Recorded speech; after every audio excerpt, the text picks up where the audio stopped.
Igrica se zove Zajed Trip i fora je da samo skupimo ove čovačuljke. Evo ja ću ovog. I mi smo ovo sranje. Ovo. Ponekad neće da reagujem, ali je fora samo da prolaziš kroz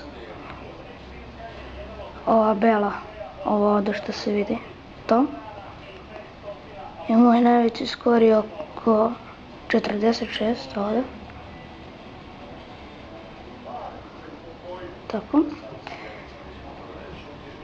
Sad ćemo malo da igramo. Sad me nešto neće jer igram levom rukom. Eto ga. Hajde opet. Eto. Da uzmem nešto drugo. Može ovaj smoren.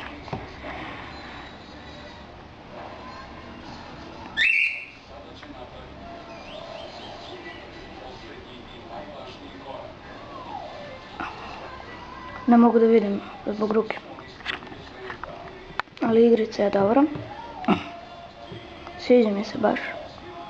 Ovdje ima da se isključi muzika, da se kupi još igrice. A ovdje imam mnogo likova. Do ovog sam skupio.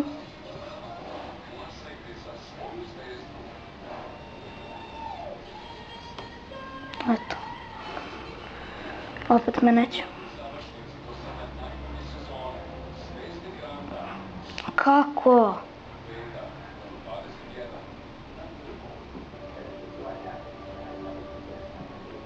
Sada me posrećilo? Nije me posrećilo.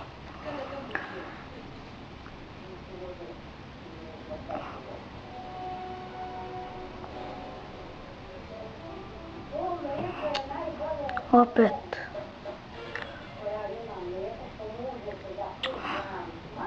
Zašto to radim?